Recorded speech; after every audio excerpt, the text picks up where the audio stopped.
I am the Swarm. Author, Quantum Wizard. Chapter 122, The Queen and the Blade. The second group to be eradicated was another collective force, the carnivorous fish in the river. These fish, relying on their sharp teeth and geographical advantage, had long blocked the river and extorted tolls. Many small to medium-sized creatures crossing the river or coming to drink water would inadvertently pay with their flesh. Their crimes were innumerable, and the forest populace had suffered under their tyranny for too long. Given this, as a top-tier force, the Swarm naturally had an obligation to eradicate them, especially since they were located just south of the Swarm's base, seriously hindering expansion in that direction. However, in the water, the carnivorous fish held an absolute advantage. Luo Wen created some crabs and mantis shrimp, but they were no match for the fish. The fish had exceptionally strong bites, capable of crushing the hard exoskeletons as if they were mere snacks. The crabs were devoured before they could escape, and while the mantis shrimp managed to put up a brief resistance, it wasn't enough. With no other options, Luo Wen resorted to his usual tactic: poison. A few small prey were dragged to the riverbank, killed, and filled with neurotoxins before being tossed into the water. The spreading scent of blood quickly attracted the carnivorous fish. Ripples darted from all directions toward the bait, and the river surface boiled with activity. Fish bodies churned, water splashed noisily, and waves rose high in a chaotic frenzy. The murky river gradually turned red, drawing even more fish into the frenzy. The scent of blood drove them into a mad feeding frenzy, causing them to collide and even injure one another. When a fish was injured, it was immediately attacked, torn apart, and devoured by its companions. The carnivorous fish were caught in a wild celebration. However, their revelry came to an abrupt end. Despite their ferocity, they relied heavily on geographical and numerical advantages. Their small bodies and relatively simple nervous systems left them highly vulnerable to neurotoxins. The neurotoxins from the bait had already entered their systems during the scramble, and even the river water, now mingled with trace amounts of toxins, was taking its toll. A massive number of fish floated belly up to the surface. Those who had secured a piece of the bait died on the spot, while others that consumed blood-tainted water struggled in paralysis, on the brink of death. Several raft bugs slid into the river, carrying spider combat bugs on their backs. These teams fished out the floating bodies of the carnivorous fish and brought them to shore. With the carnivorous fish having low intelligence, the Swarm's combat units repeated similar operations at multiple points along the river, harvesting abundantly each time. The campaign continued until the fish density was so reduced that they could no longer form large groups. By then, the Swarm's carnivorous fish forces had already matured. Previously, the rivers were entirely under the control of wild carnivorous fish, leaving the Swarm's aquatic forces unable to descend into the water. Now, with the acquisition of the carnivorous fish's genetic material, Luo Wen tasked the idle burrower ants and scorpions to dig a pond by the river to rear the carnivorous fish larvae. With the wild fish nearly exterminated, it was the perfect time for the Swarm's carnivorous fish to seize control of the river. Their presence would also allow subsequent aquatic units to hatch directly in the river. As the Swarm's territory expanded rapidly, the speed of troop production struggled to keep pace. To adapt to the changing environment, the Swarm's combat units had grown larger. The primary combat species, the modified spider combat bugs, averaged around 30 centimeters, while Type I flying bugs were 10 centimeters, and Type II flying bugs reached 15 centimeters.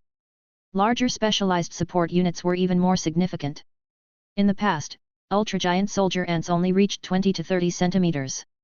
Main combat units like various soldier ants and worker ants were only 1 to 2 centimeters. Against small insect adversaries, this was perfectly sufficient. But now, their opponents often measured 7 to 8 meters, or even 10 to 20 meters.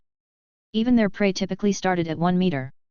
Consequently, aside from numerous worker ants, burrower ants, and the earlier produced spy bugs, small and medium-sized soldier ants, once the main combat units, were no longer being produced. Previously, after several rounds of optimization, the production cycle for these smaller soldier ants had been reduced to just over 10 days, and the queen ant could lay a substantial number of eggs daily. However, with the main combat units now 30 centimeters in size, the queen ant's unchanged 10-centimeter body struggled to keep up. The eggs it produced were too small, requiring significant time to grow. Producing a single spider combat bug now took over 40 days, even after genetic modification to eliminate the need for molting. It was clear that the queen ants were no longer sufficient for the swarm's current needs. They needed an upgrade. Luo Wen quickly realized this and temporarily set aside his other projects to develop a new queen ant. Previously, the limitations on queen ant gigantification were due to their respiratory systems. Now, this was easily solved with the addition of a powerful heart and circulatory system sourced from large creatures, allowing their bodies to grow beyond 10 meters. With the heart installed, they no longer used the ant template. The new queens were designed with a hybrid template of reptiles and mammals, further enhancing their reproductive organs and boosting fertility. These new queens were effectively a new kind of insect beast. To reflect this, they were no longer designated as versions of the queen ant. Instead, they were renamed brood queens, starting a new lineage. To accommodate their gigantification, the new brood queens abandoned exoskeletal armor for keratin-based plating. Though slightly inferior in thickness and lacking some auxiliary capabilities of exoskeletons, keratin armor grew with the body, eliminating molting issues. As their size increased, the keratin armor would thicken, providing comparable defense. The brood queens, due to their massive size and resemblance to the queen ant 3 type, were essentially immobile. Hidden in the swarm's safest locations, they were unlikely to face attacks. These new brood queens could directly produce eggs over 30 centimeters in diameter. Spider combat bugs would emerge from these eggs nearly fully grown. Even 1-meter-long heavy armored soldier ants would see their production times drastically reduced. This would significantly accelerate the swarm's troop generation. Moreover, with the queen ants designation dropped, the Type I queen ants, specialized in battle command, would no longer bear reproductive duties. These would be reorganized under a new designation, blades, retaining their role of assisting Luo Wen in directing battles. Additionally, they were granted higher-level swarm network access, allowing them to command all swarm units, including the brood queens. Chapter 123, Worker Drones. Currently, the brood queen's eggs have produced 5 specimens. These will require a lengthy development period before they can fulfill their designated roles. The primary reason for this prolonged development traces back to Luo Wen himself. Whether it was the previous queen ants or the current brood queens, they all originated from the brood nest, the sole source capable of producing these specialized units with hatching capabilities. Although the brood nest was separate from Luo Wen, it maintained a connection with him. This link meant that the brood nest's growth was limited by Luo Wen's 60-centimeter frame. Once the brood nest reached just under 70 centimeters, it hit its growth ceiling. As a result, the newly formed brood queen eggs were only about 10 centimeters in size. Growing such small eggs into massive organisms over 10 meters long would naturally take significant time. Luo Wen found this situation frustrating. Was he supposed to abandon his highly refined assassin combat style? If he were to start over, it would certainly involve selecting a larger biological template. However, the pool of large creatures the swarm had encountered so far was limited, and Luo Wen couldn't just settle for something aesthetically unappealing. The Diplodocus, with its disproportionate head-to-tail ratio and sluggish movements, was certainly out of the question. The Tyrannosaurus rex, while majestic and imposing at first glance, was hindered by its comically tiny forearms, a poor selling point. The black-ringed red dragon that had once battled the T-Rex was a more viable option, but it was strictly a terrestrial unit. Luo Wen's current body, refined through multiple adaptations, could operate in air, land, water, and underground, a true quadri-terrain combatant with unparalleled versatility and survival capabilities. Sacrificing most of his combat capabilities just to enlarge the brood nest felt far too costly. Even the pterosaurs were tempting, as soaring through the skies had always been one of Luo Wen's dreams. However, the same issue arose: pterosaurs were strictly aerial units. While they could survive on the ground, at best, they were a 1.5 terrain species with far less survivability than Luo Wen's current body.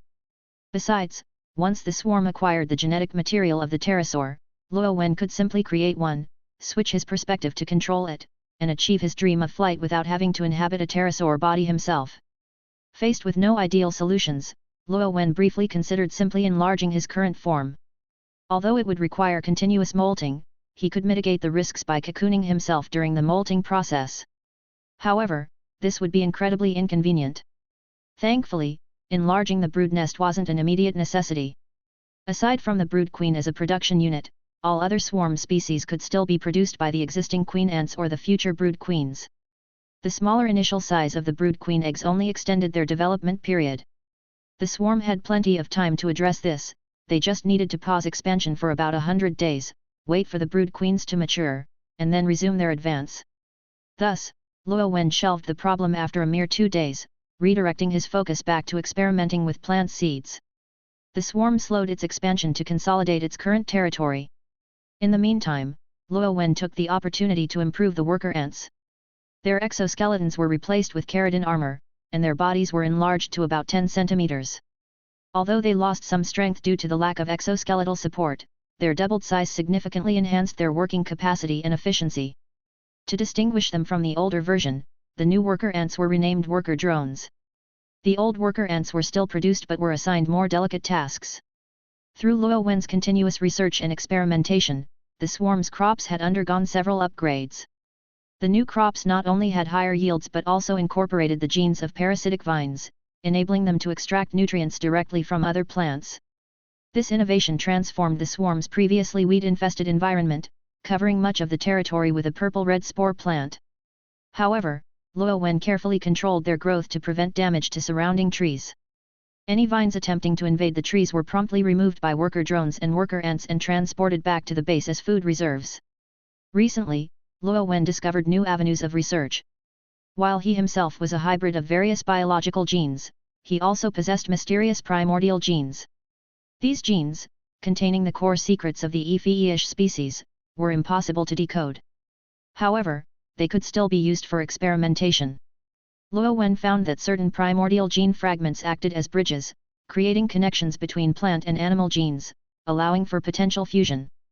This groundbreaking discovery further engrossed Luo Wen in his research.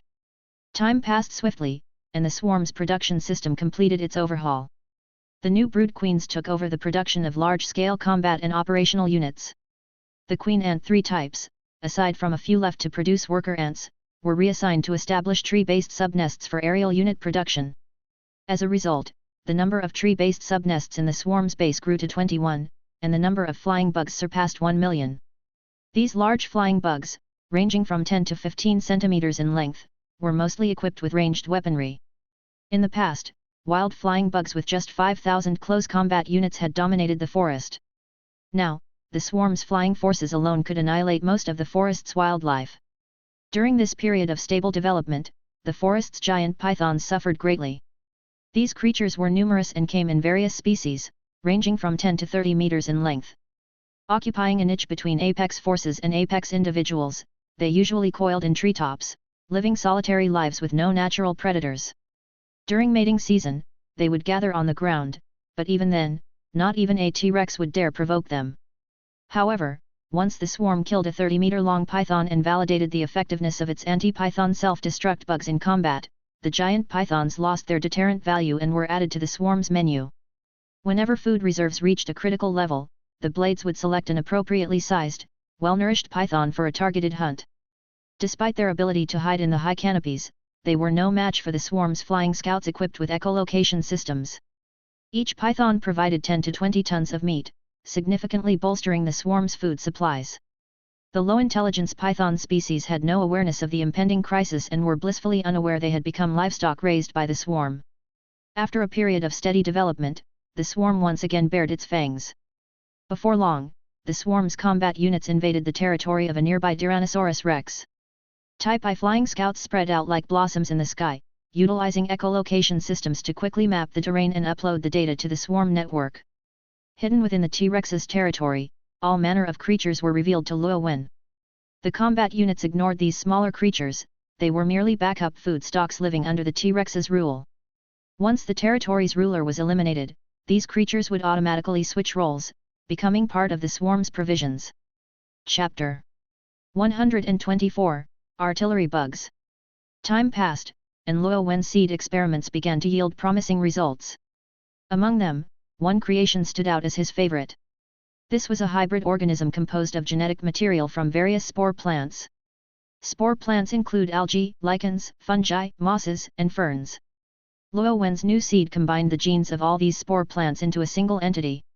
The resulting organism was highly adaptable, requiring minimal environmental conditions to thrive. It was resistant to cold, heat, and drought, and it could efficiently extract nutrients from the surrounding soil. Remarkably, it could even secrete a specialized acidic substance to corrode and decompose rocks and minerals. This made its yield per unit area significantly higher. Most importantly, almost all parts of the plant were edible. It tasted good too, rich in protein and sweet to the swarm's palate. This new crop had replaced the previous white mycelium plants, greatly enhancing the yield of the underground farms. However, it still fell short of Luo Wen's original goals, necessitating further refinement. With the swarm's triumph over the giant pythons, they had firmly established themselves as top predators. Their territory was recognized by the surrounding powerful creatures, and no more apex-level creatures came to challenge them at their base. Most of these apex predators were solitary beings that staked out their territories. Their daily routines involved filling their bellies, occasionally picking fights with their neighbors for exercise, and then waiting for old age to replace them with a new generation of apex predators. Unbeknownst to them, the swarm was different, a force with an intense drive for expansion. Securing a piece of forest territory for amusement was never their end goal. The swarm expanded rapidly, often attacking before apex predators could mount a defense. The first target was the nests of the flying bugs, which had once relentlessly pursued Luo Wen. Strictly speaking, these creatures weren't true apex predators. However, their large numbers, flying capability, and venom made them a force most creatures dared not provoke. The few that could challenge them were either flightless or unable to navigate the dense forest terrain. Smaller airborne creatures were outmatched, while larger ones couldn't maneuver through the forest. These factors had allowed the flying bugs to dominate the forest. But now, they faced a formidable adversary. The swarm's air force, based on a similar template, matched the flying bugs in speed. But unlike the wild bugs, the swarm's air force had a ranged combat variant. In a confrontation between melee and ranged units, both with equal speed, the ranged units had a significant advantage. The swarm's air force would launch an initial salvo and retreat, maintaining a strategic distance. As the flying bugs descended in pursuit, swarms of modified spider combat bugs awaited on the ground. Any flying bugs daring to approach were met with the spider bugs' devastating sticky claws. It's worth noting that these spider bugs were based on a predatory archetype adapted to ambush small insects from cliff faces. Hunting flying bugs was second nature to them. After several skirmishes, the flying bug nests suffered heavy losses, and the swarm's air force breached their lairs. Only the first nest posed a significant challenge. By the time the swarm encountered the second nest, their combat forces had undergone several rounds of expansion, bolstered by new specialized units. Beneath the second flying bug nest, several large black beetles crawled out from the swarm's ranks. These beetles were over a meter long, their robust black bodies sporting a cannon barrel extending 30 centimeters forward from the center of their shoulder carapace. Their design resembled living tanks, sleek and imposing. These beetles were Luo Wen's latest creation, large artillery bugs, engineered by integrating genes from various projectile-specialized creatures. Initially, they were intended as anti-pterosaur units. However, lofty ambitions often clash with harsh realities. Using tanks to counter aircraft proved impractical. Even with enhancements in size, barrel length, and internal reaction chambers, their effective range barely reached 100 meters. Beyond that, accuracy relied on sheer luck. Moreover, their maximum firing angle while stationary was just 30 degrees. Luo Wen had reinforced their front two pairs of legs to act as supports, allowing them to elevate their bodies and achieve a maximum angle of 70 degrees. Despite this, the artillery bugs retained significant blind spots and limited range, hampering their utility. Compounding these issues, their production costs were exorbitant. Each artillery bug spent over 60 days in its larval stage before reaching maturity. If not for the expanded underground farms, the swarm couldn't have afforded to maintain such units. Thankfully, these artillery bugs were engineered with genes enabling them to consume soil and enter dormant states. They remained on standby in the underground base, emerging only when needed. Like other specialized units developed for apex predators, their numbers were limited.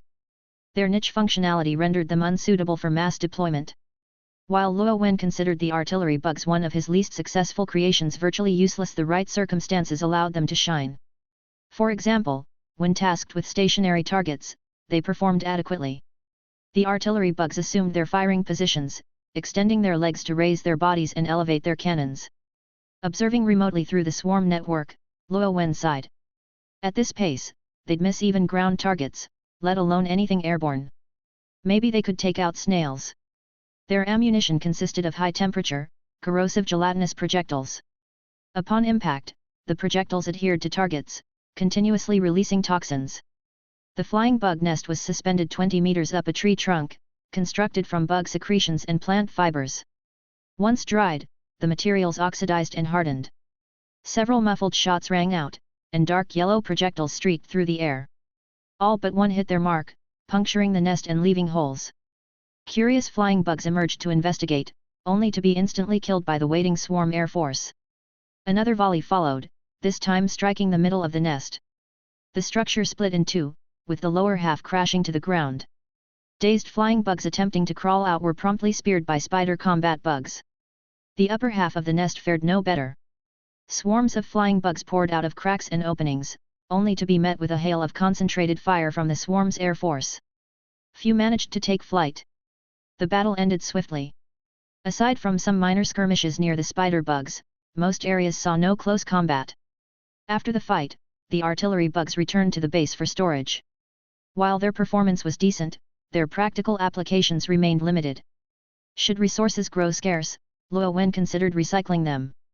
Chapter 125, The T-Rex and the Boar Insect Beast, 1. The T-Rex was slumbering in its lair. As a massive creature, its energy expenditure was substantial, requiring over 100 kilograms of food daily just to survive. However, successful hunts were not guaranteed. To mitigate this, the T-Rex could consume up to a tenth of its body weight in one sitting, storing the surplus as reserves. It minimized activity to conserve energy, spending most of its time sleeping. Even fighting was a rare luxury. When intruders came knocking, it reluctantly stirred, letting out a mighty roar to showcase its vocal prowess before leisurely pacing about to warm up its body. To the T-Rex, these intruders were mere small fries hardly worth its attention if not for their numbers. Although small, they might at least serve as a decent meal with some effort. The T-Rex had reason to feel confident. Among its kind, it was considered above average in size. A long-time adult, its battle-scarred body bore testimony to its many victories. Some scars were left by prey in desperate resistance, but most came from skirmishes with other apex predators. Two stood out in particular. The first was a set of deep claw marks stretching across half its head, inflicted by a rival T-Rex during a fierce fight. The claws narrowly missed gouging out its eye. The T-Rex had retaliated with a tail strike that nearly shattered its opponent's skull, forcing it to retreat, worse for wear. The second was a massive bite mark encircling its neck, earned during its youth in a battle for dominance. The opponent's powerful jaws had nearly suffocated it. Only its superior strength and resilience had allowed it to break free and counter with a fatal throat bite, ultimately securing its current territory. Luo Wen, however, cared little for the T-Rex's scars or its storied past. The only thing that might have piqued his interest was if the T-Rex were missing a leg that much meat, about a ton, would be worth investigating. From the swarm's ranks emerged several boar-shaped insect beasts, the anti-T-Rex impact injector beasts. These were specialized units designed to tackle massive dinosaurs and beasts. When hunting such colossal creatures, the most efficient method was poisoning. However, due to their size, these beasts had exceptionally durable defenses. Their outer layers, whether keratin armor, fur, feathers, or tough leathery skin, were highly resistant. Survival demanded nothing less in their brutal environment of constant clashes and scrapes. This made direct attacks ineffective. The modified spider combat bugs lacked the venom reserves to deliver fatal doses, even if they managed to strike weak points like the eyes. And though the self-destruct bugs were effective against pythons whose primary attack method was constriction, they struggled against dinosaurs and large beasts with additional offensive capabilities like stomping, tail strikes, and clawing. Recognizing these challenges, Luo Wen developed the boar battle insects. Standing about 2 meters long and 1 meter tall at the shoulder, these creatures had formidable short-range burst speed and decent defensive capabilities. Their design incorporated genes from the golden armored beetle, granting them a half-meter-long spiral horn on their foreheads. The hollow horn was connected to a large venom sac located behind the neck. Functionally, the horn acted as an oversized syringe.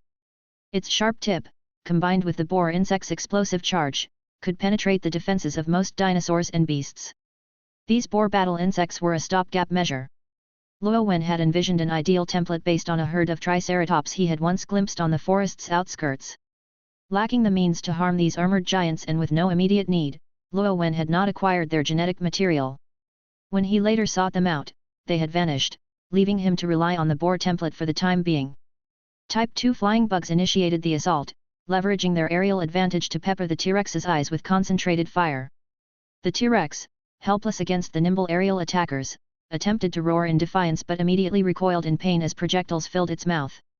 The corrosive payload burned fiercely, reducing the T-Rex's roars to pained whimpers. It kept its mouth shut, emitting low groans, appearing pitifully distressed. While the Type 2 flying bugs provided cover, the spider combat bugs advanced swiftly. Agile and tenacious, they clambered onto the T-Rex's massive body. Though unable to inflict significant damage, they effectively distracted it. The T-Rex thrashed its head and tail in an attempt to dislodge the spider bugs, but their sticky claws and barbed hairs clung tenaciously. No matter how violently it twisted, more spider bugs swarmed its body. As the T-Rex struggled, 3 boar insect beasts began their charge. Their explosive acceleration quickly brought them to top speed, and they barreled toward the T-Rex with their heads down. Distracted by the flying bugs and spider combat bugs, the T-Rex couldn't see the charging boar insects. Although it heard the thundering hoofbeats, it wasn't accustomed to relying on its ears for hunting. In its blind attempts to evade, the boar insect's spiral horns struck true, driving deep into its hind legs. Blood sprayed as the powerful impact embedded the horns within the T-Rex's flesh. The venom sacs in the boar insects' necks activated, their fiber-reinforced muscles contracting to forcefully expel venom through the long horns and into the T-Rex's body. The T-Rex's agonized roar echoed through the forest, coinciding with the venom's injection. However, the boar insects were now stuck, unable to retreat. Enraged, the T-Rex, now flooded with adrenaline, ignored the encroaching paralysis. Unable to deal with the small creatures on its body, it turned its fury on the boar insects lodged in its legs. With a single crushing bite, the T-Rex tore one of the boar insects to pieces, then repeated the process with the second. The third boar insect managed to wrench its horn free at the last moment, narrowly escaping with its life. Chapter 126, The T-Rex and the Boar Insect Beast, 2. Luo Wen's initial design was inspired by the survival mechanisms of animals and insects that shed limbs to escape danger. He planned to make the spiral horn of the boar insect beast detachable. However, this approach compromised the structural integrity of the horn. During an impact, if the enemy's armor was too strong, the spiral horn could break off before penetrating the defense. The sole combat purpose of the boar insect beast was to drive its horn deep into the enemy's body. Such flaws would hinder its effectiveness. Moreover, even if the detachable design worked, the boar insect beast would lose its horn after one collision. Regrowing the horn would take considerable time, during which the beast could not enter dormancy and would need constant food intake. With all this in mind, Luo Wen decided to go with a unified structure. Even if the boar insect beast died, as long as its flesh remained intact, the materials could be recycled to produce another one. Cost analysis revealed this approach was more economical than the detachable model. Although the T-Rex managed to crush 2 boar insect beasts, its fate was sealed the moment its body was pierced by a spiral horn. Lacking any resistance to poison, its powerful, rapid heartbeat only hastened its demise. The toxin quickly mixed with its blood and spread throughout its body at an astonishing rate. Paralyzed by the venom disrupting its neural signals, the T-Rex collapsed to the ground. It could no longer perceive external stimuli, its consciousness trapped in a dark void as it awaited death. Next to the T-Rex's lair, a branch base of the swarm was established. This marked the swarm's first terrestrial branch base since Luo Wen's awakening. With improved species, both the size and mobility of the swarm units had drastically increased. Their operational range expanded tens or even hundreds of times. The era when multiple swarm bases crowded a few hundred meters of territory was now a thing of the past. Luo Wen remotely commanded this battle via the swarm network. Once the fight concluded, he shifted his focus elsewhere.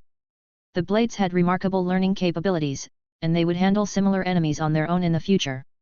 The forest's unique apex creatures and factions were limited in variety. Before the swarm conquered the entire forest, Luo Wen could work undisturbed on his plant seed experiments. Recently, he had found a new approach, using the primitive genes of the Ephi-ish species to bridge the gap between animal and plant genes. The results of this new experimental organism exceeded Luo Wen's expectations. The experiment was heading into uncharted territory, and he could not predict the outcome. However, he had a strong feeling that the results would be positive, and he eagerly anticipated the final product. The brood nest was now focused on producing brood queens. Newly birthed queens were transported to branch bases during their juvenile stage to make relocation manageable. As the brood queens arrived, swarm bases began multiplying rapidly, and the territory expanded swiftly. Whether giant pythons, large carnivorous T-Rexes, or other predators, none could evade the swarm's aerial scouts unless they left the forest entirely. The timing of their eradication depended solely on the swarm's food reserves. In truth, the swarm's daily consumption was relatively low. Only a small portion of the army remained in combat readiness, most of the units consisted of aerial scouts. These small, lightweight flyers required minimal food to sustain themselves. The majority of combat units would enter collective dormancy. Patrol units sustained themselves by consuming soil to maintain minimal energy levels. When facing battle or invasion, the blades would use the swarm network to awaken select units. Thus, the hardest working members of the swarm were the worker drones and worker ants. With Luo Wen's experiments yielding greater spore crop yields, maintaining the swarm's daily needs became effortless. This ushered in a brief period of tranquility in the forest. Although vast tracts of land were being incorporated into the swarm's domain daily, Luo Wen understood the principles of sustainable development and long-term gains.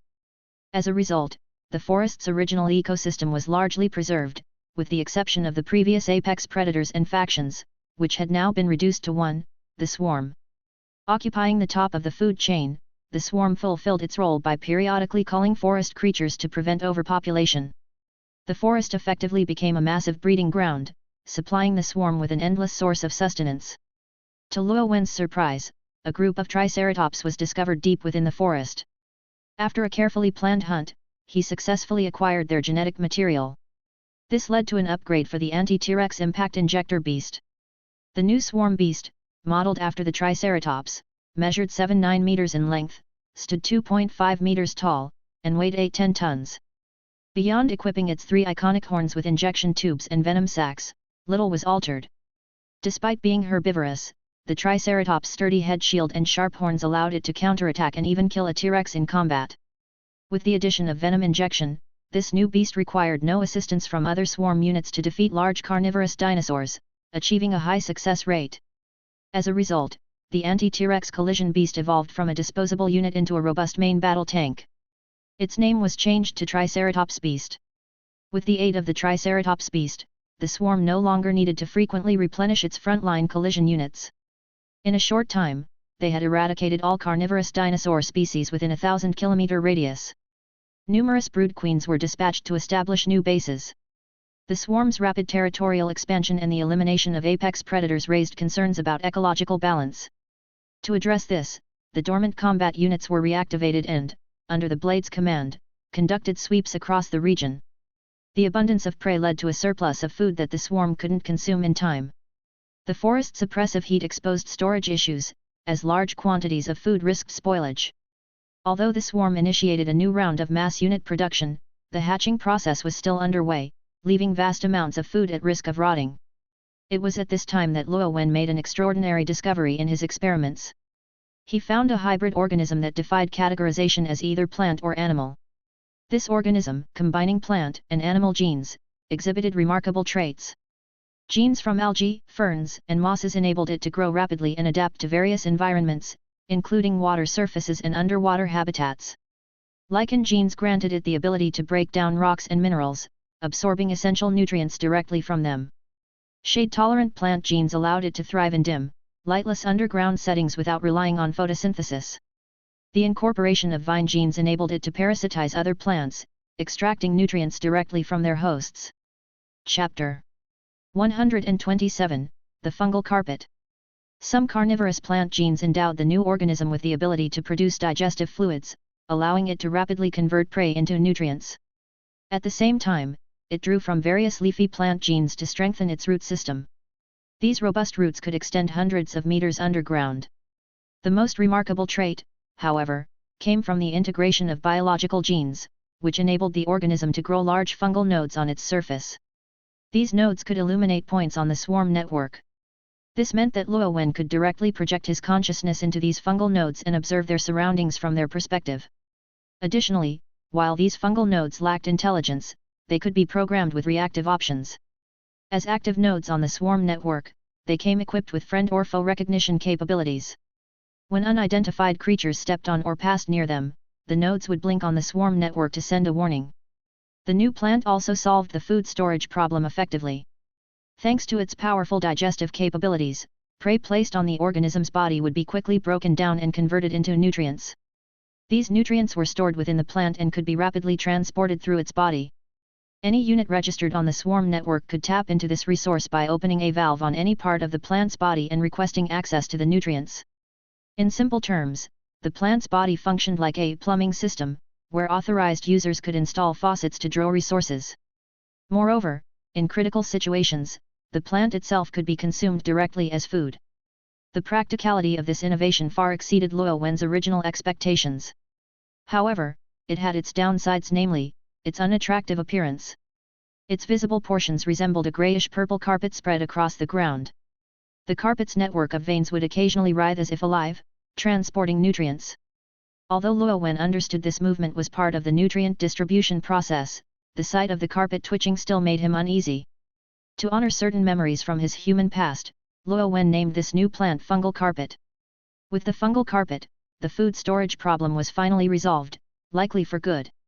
As the fungal carpet converted prey into a sap-like substance, spoilage was no longer a concern.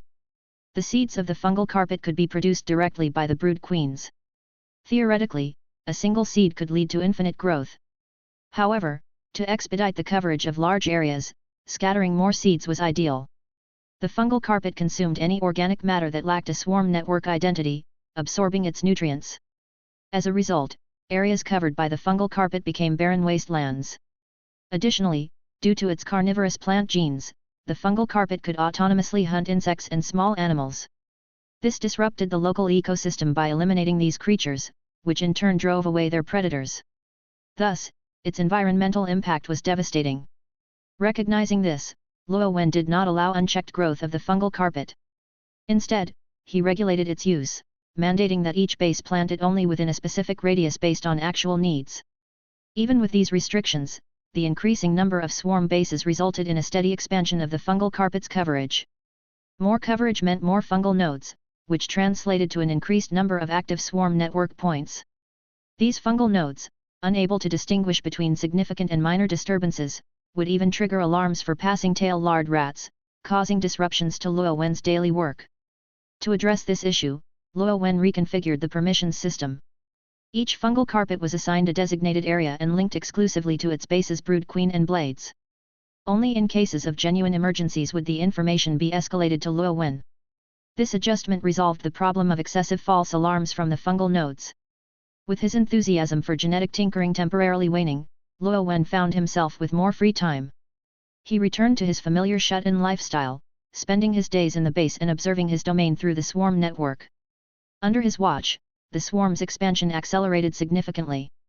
Thanks to the fungal carpet, new bases required only a minimal number of worker ants for maintenance tasks like cleaning. Feeding the larvae was no longer necessary. The base's hatcheries were now lined with fungal carpet, enabling larvae to tap directly into its resources to supplement their nutrition whenever needed. This pre-digested food was highly absorbable, shortening the larvae's growth cycle considerably. The improved efficiency in troop replenishment further accelerated the swarm's expansion. Before long, the entire forest fell under the swarm's control. This forest spanned over 2,000 kilometers and contained an abundance of mountains, rivers, and resources. Following this conquest, the swarm entered a period of stability. The number of swarm bases reached 500, forming a tightly interconnected network that secured their grip on the forest. With a solid logistical base established, Luo Wen turned his attention to the forest outskirts. Luo Wen had initially crash-landed near the forest's edge. During the swarm's infancy, he had scouted the area and encountered both Diplodocus and Triceratops there. However, as the swarm prioritized the forest's conquest, little attention had been given to its outskirts despite the central base being only a step away. The main reason was that the outer forest was sparsely wooded, with fewer trees to shield the swarm from aerial threats. Large pterosaurs in the skies posed no threat to smaller units like the modified spider combat bugs and flying bugs, but most of the swarm's prey were over a meter in size. The sparse forest provided little cover, and the region was dominated by large dinosaurs. Occasionally, the swarm caught smaller creatures, but before they could be dragged back to the base, aerial predators would swoop down and snatch the kill. Pterosaurs, perched hundreds or even thousands of meters above, had keen eyesight. Since spider combat bugs and flying bugs lacked the ability to transport prey, they had to wait for the slower giant mandible soldier ants to retrieve it. During this interval, pterosaurs often intercepted the swarm's prey. Even if spider combat bugs latched onto the pterosaurs during their dives, there was no guarantee their venom could kill the massive creatures. Even if successful, the carcasses fell far beyond the swarm's reach, benefiting scavengers while the swarm suffered losses. The most intolerable offense was when pterosaurs targeted the giant mandible soldier ants outside the forest's cover. These small tanks were slow-moving and defenseless against aerial assaults. Chapter 128, Hunting the Pterosaurs. Fortunately, during one of their attacks, the pterosaurs underestimated the weight of a giant mandible soldier ant, dropping it after ascending only 5 or 6 meters. Luo Wen, monitoring the event remotely, immediately ordered the swarm to abandon the prey and retreat. In the early stages of the swarm's development, before the emergence of brood queens, every unit was precious. Even the modified spider combat bugs were difficult to replace. Most importantly, any losses were irreversible, as there was no way to recover the corpses. On one occasion, a modified spider combat bug climbed onto a pterosaur along with its prey. Although the pterosaur appeared to lack significant defenses, its keratinized skin was remarkably thick. The bug struggled to inject its venom, and by the time it reached the pterosaur's wings, it managed a single injection after considerable effort. The pterosaur, noticing the large bug on its body, lowered its altitude and attempted to eat the intruder. In the ensuing struggle, the spider combat bug was dislodged and killed by the pterosaur. Luo Wen watched the entire battle through a remote viewing perspective. The pterosaur's neck, 2 to 3 meters long, was incredibly agile and struck with remarkable speed. Even with their advanced dynamic vision and echolocation, the spider combat bugs struggled to evade such attacks. When clinging to the pterosaur, the bugs could engage briefly, but once dislodged, they could not survive more than a few rounds of combat. Luo Wen could not accept these unrecoverable losses, leading him to avoid the forest outskirts temporarily. Afterward, the swarm entered a brief period of surplus troops. However, before Luo Wen could devise a battle plan, a new wave of territorial expansion began, leaving the swarm perpetually short on manpower. Now, with the entire forest under control and the swarm in a period of recovery, Luo Wen finally had the time and resources to properly confront the pterosaurs. The first priority was to capture a pterosaur and obtain its genetic material. Without it, the swarm would be at a significant disadvantage. Due to their unique physiology, pterosaurs could fly at altitudes and speeds far beyond those of birds, let alone insects. Luo Wen's current flying units were incapable of posing any threat to them, as the pterosaurs could simply ascend out of range to remain untouchable. Fortunately, the pterosaurs were not particularly intelligent, making it relatively easy to set a targeted trap. A giant mandible soldier ant dragged the carcass of a wild boar out of the forest. The wild boar was played by a boar insect beast, which had seen little action since the emergence of the Triceratops beasts. Pterosaurs typically did not consume their prey on sight, instead, they carried it away to eat in an unknown location. Thus, the method of poisoning the prey, which had been effective against predatory fish, was ineffective here. To address this, Luo Wen used the boar insect beast as bait, hoping its spiral horn might inadvertently injure a careless pterosaur. Pterosaurs' exceptional eyesight allowed them to spot prey from thousands of meters in the air, provided there were no clouds obstructing their view. The abnormal scene on the ground immediately caught their attention. Several pterosaurs descended, circling at an altitude of 300 to 400 meters while screeching as if warning each other to stay away. After some squabbling, the largest pterosaur appeared to claim the right to strike first. It tucked its head and folded its wings, initiating a dive. The giant mandible soldier ant and boar insect beast were both large targets, but the unarmored boar insect beast was more appealing to the pterosaur. Ignoring the soldier ant entirely, the pterosaur extended its wings to slow its descent at around 30 meters above the ground. It adjusted its posture and aimed its talons at the inert boar insect beast. To avoid startling the pterosaur, Luo Wen refrained from activating the beast's spiral horn, as the likelihood of a successful hit was far too low.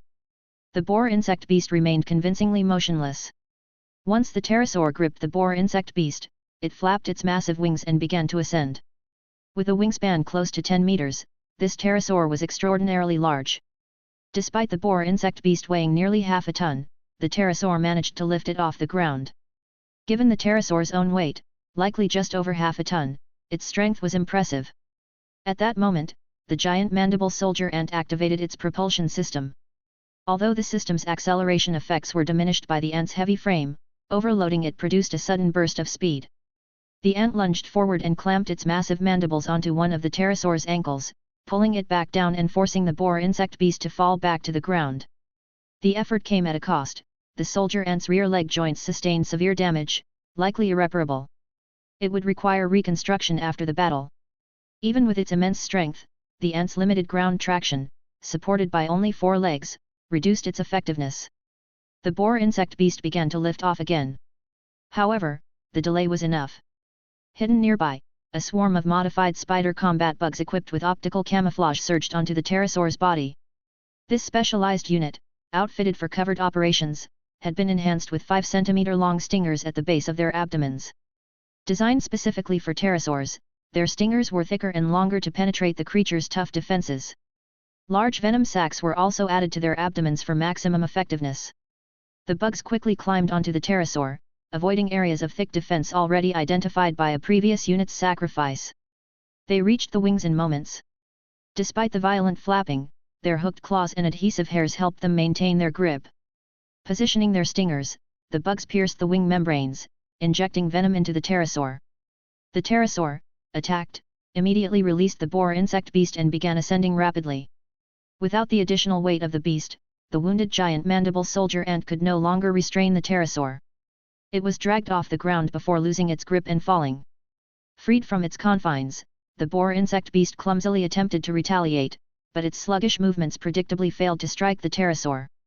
Ascending higher, the pterosaur fled, but at least a dozen modified spider combat bugs clung to its body, providing Luo Wen with real-time visuals.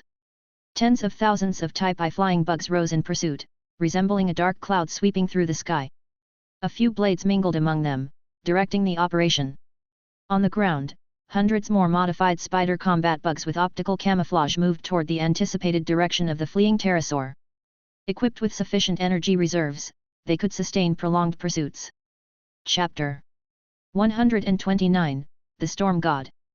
The pterosaur didn't fly far before succumbing to the venom injected by at least 12 modified spider combat bugs. The thin, sparse blood vessels in its wing membranes had slowed the toxin's spread, otherwise, it likely wouldn't have been able to fly at all. The pterosaur crashed roughly 10 kilometers from the initial battlefield, a distance that wasn't particularly far. Its dramatic fall quickly drew the attention of nearby predators. Several pterosaurs circled above, while small ground predators lurked hesitantly nearby. However, before they could approach, a loud buzzing arose in the distance. Soon, a dark cloud of Type I flying bugs descended, sealing off the area. The pterosaur had likely lost control of its body while in midair, plummeting headfirst to the ground without slowing. Though its body wasn't completely shattered, its bones were largely broken. Even if it hadn't died immediately, the neurotoxin coursing through its system likely rendered it incapable of feeling pain. Surprisingly, the giant mandible soldier ant that had clung to the pterosaur's ankle was still alive. As the pterosaur had fallen head first, the ant had luckily found a cushion to break its fall. Despite the buffer, the soldier ant was gravely injured. However, its final mission was yet to be completed before being sent for reconstruction. With its sharp and durable mandibles, the giant mandible soldier ant was an excellent cutter.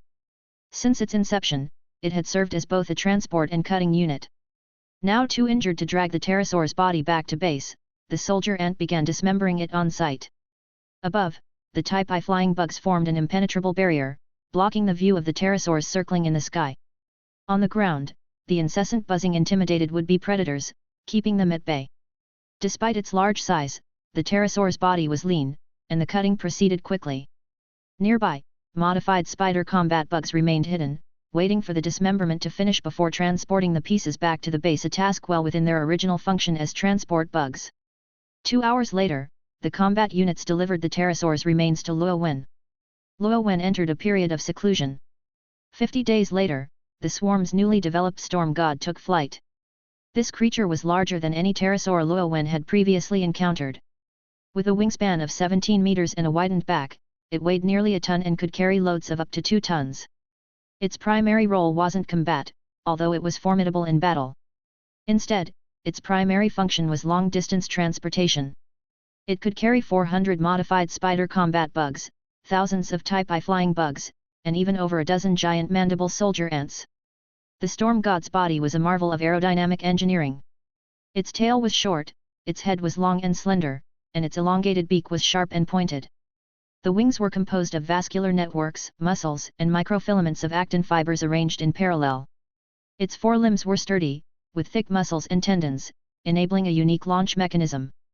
By crouching down, using its forelimbs as leverage, and propelling itself upward with its powerful hind legs, the storm god could achieve a rapid catapult-like takeoff. Once airborne, it utilized subtle air currents to glide efficiently, requiring minimal wing movement. It could ascend to altitudes exceeding 10,000 meters with ease. Equipped with a tail-lard organ, its endurance was exceptional, allowing it to fly nearly 20,000 kilometers non-stop when unladen. Though it typically glided at a leisurely speed of under 150 kilometers per hour, it could reach up to 500 kilometers per hour during full-powered flight. However, such speeds consumed energy rapidly and couldn't be sustained for long. The Storm God served as both a high-altitude reconnaissance unit and a rapid deployment carrier for the swarm.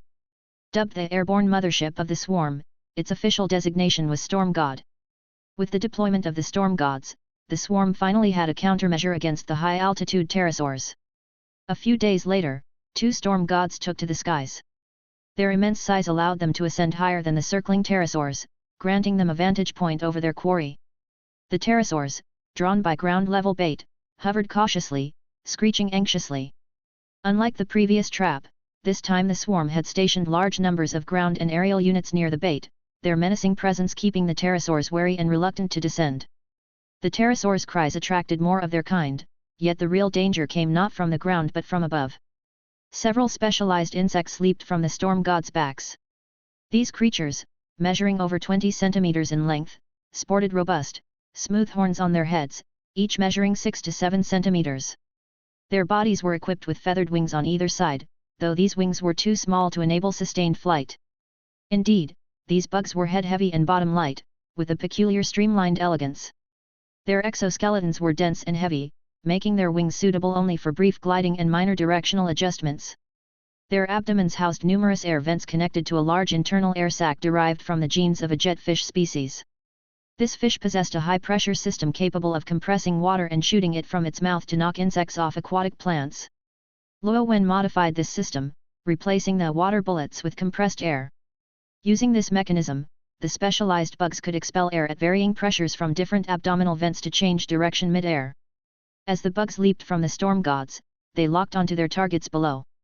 By coordinating abdominal vent expulsions and minor wing adjustments, they steered themselves with precision. Once oriented, they folded their wings and entered a steep dive. When visual tracking became unreliable at high speeds, their targeting system switched to echolocation. Using sonar, they continuously adjusted their trajectory. As they neared their targets, they closed all side vents, relying solely on wing adjustments for precision. At the same time, their high-pressure systems expelled air through their largest tail vents, propelling them even faster. At this stage, their speed reached a peak, producing a piercing whistle in the air. Within moments, the bugs struck the gliding pterosaurs with devastating force. The bug's 6 to 7 centimeter horns pierced the pterosaurs' bodies with ease, propelled by the immense speed. The momentum carried them through their targets, leaving a spray of blood as they continued their descent. Chapter 130, Expansion. As they approached the ground, the bugs unfurled their wings, halting their descent momentarily. Jets of air continuously vented from the spiracles on their abdomens, counteracting the downward momentum until they finally landed smoothly. Seconds after the bugs touched down, the pterosaurs that had been struck earlier let out anguished cries before plummeting to the ground. One fallen pterosaur wasn't immediately dead. A massive hole had been blasted into the base of its right wing, taking out half its torso. The grievous injury caused its whales to weaken over time. It wasn't the only casualty. Each bug that had leapt off the back of the storm gods had a specific target, and the number of targets perfectly matched the circling pterosaurs. The results were spectacular. Every pterosaur was hit, and the severe penetrative injuries left none capable of continuing to fly. Against this new type of combat bug, the pterosaurs were utterly defenseless. These bugs had been specifically designed to counter the pterosaurs. Their full designation was auto-locking, jet-propelled collision flying bugs, but they were commonly referred to as flying kamikaze bugs. Lowen's initial concept had been to equip these bugs with large toxin sacs in their thoraxes, designed to detonate upon impact with enemy targets. The primary damage output was meant to be from the released toxins. However, to ensure that the flying kamikaze bugs could reliably hit their targets, Luo Wen incorporated a slew of advanced technologies. To prevent disintegration from the high-speed dive, he also reinforced their defenses. This resulted in such formidable physical damage output that their initial toxin feature became redundant. Despite the pterosaurs' robust physical defenses, they couldn't withstand even the first wave of collision damage. Deciding to streamline their design, Luo Wen temporarily removed the toxin sacs. This change allowed the flying kamikaze bugs to transition from single-use consumables to reusable combat units, significantly reducing resource consumption. Yet, their fatality rate remained high.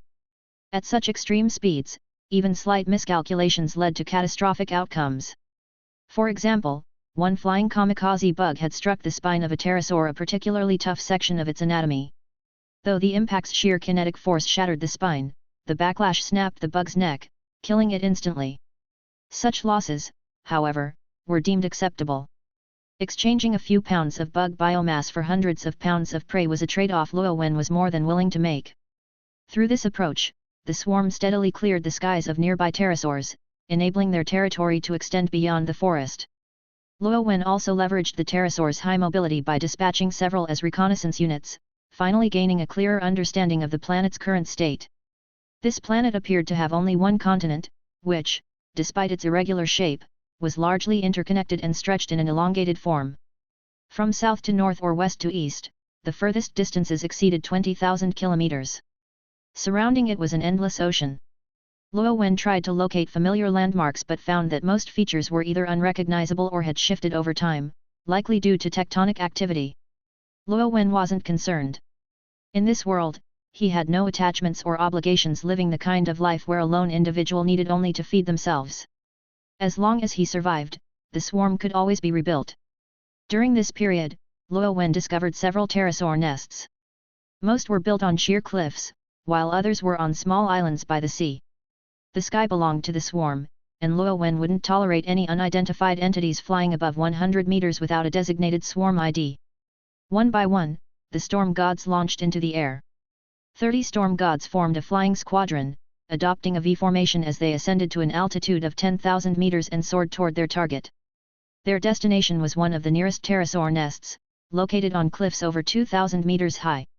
Hundreds of pterosaurs had built their nests there. After over an hour of long-distance flight, the squadron reached the designated location. Without delay, several flying kamikaze bugs leapt off the storm gods. The piercing whistle of their dives cut through the air, and several circling pterosaurs were swiftly taken down. Next, modified spider combat bugs leapt from the backs of the storm gods. These bugs had been upgraded from the basic spider combat bug model. While they lacked optical cloaking, they featured enhanced stingers and enlarged abdominal toxin sacs. Additionally, their toxin storage capacity had been further increased. Their 8 legs were connected by thin membrane-like webbing extending from the third joint to the base, enabling them to stretch their legs and spread the webbing during descent, slowing their fall. These were the Spider Combat Bug 2, the swarm's newest airborne infantry. The Storm Gods demonstrated their exceptional payload capacity and long-range deployment abilities by delivering 10,000 Spider Combat Bug 2 to the battlefield. A dense cloud of black dots descended from the sky, unfurling their legs and webbing leisurely at 1,000 meters above the mountaintop to reduce their falling speed. The Storm Gods above still carried a contingent of flying kamikaze bugs, which they deployed whenever a pterosaur attempted to take off. The 10,000 Spider Combat Bug 2 split into smaller teams and landed across various peaks. Many pterosaurs, startled by the earlier whistles, were ambushed by the descending bugs before they could react. The enhanced stingers and enlarged toxin sacs posed a significant threat to the pterosaurs.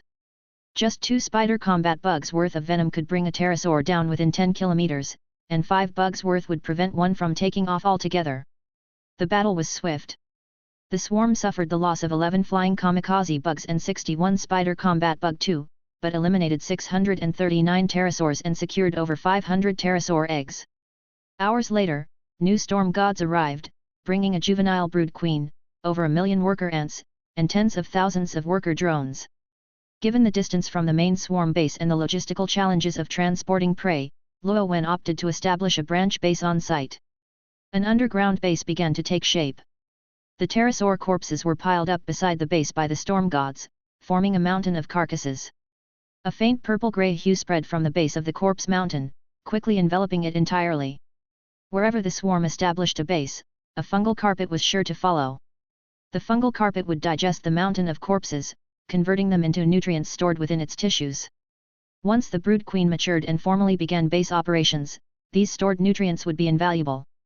In the days that followed, the aerial squadrons expanded in number, conducting raids on pterosaur nests across the continent and planting branch bases in their wake. Gradually, the entire continent including its surrounding islands fell under the swarm's control. The once dominant apex predators, including the T-Rex, were now little more than livestock under Luo Wen's rule.